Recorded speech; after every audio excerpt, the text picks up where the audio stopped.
Ah ouais, je crois que c'est bien celui-là, hein. C'est Spadé ou Bento il a glissé, non?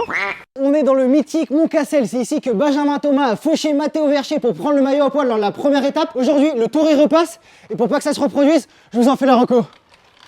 C'est donc parti pour l'ascension du Mont Cassel. La seule difficulté de la journée, seulement 2,3 km à 5,4% de moyenne. C'est surtout la fin de la montée sur les pavés qui est compliquée. Le début c'est tout droit et assez plat. La route est humide parce qu'il a plu toute la matinée. Et le début de la montée elle se fait sous les bois. Franchement le début dans le peloton, on va pas le voir passer. Ça va faire comme si c'était plat. Le Mont Cassel c'est une montée historique. Ouais, il était connu avant que Benjamin Thomas ne fauche Matteo Vercher. Quand tu rentres dans le village de Cassel, ça recommence à se dresser. Là ça monte un peu plus fort. C'est sur ces routes que Valentin Madouas a été nommé champion de France. L'ambiance était dingue, ça sera pareil cet après-midi. Regardez-moi tous les camping-cars déjà amassés. Il reste qu'un kilomètre. Le dernier kilomètre c'est vraiment le plus dur. Déjà ça grimpe plus et en plus il va y avoir du pavé. C'est marrant, il y a quelques virages, on se croirait vraiment dans un petit col des Alpes. Mais un col miniature quoi. Et avec du pavé. Et à 750 mètres du sommet, prends à gauche et voilà les pavés.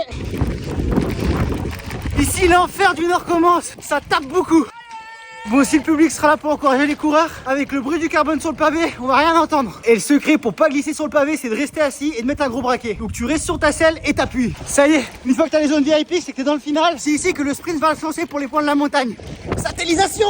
Et si ça arrive au sprint, attention Bento, les pavés glissent. Alors pas de lancer de vélo. Alors à ton avis, qui va passer en tête ici?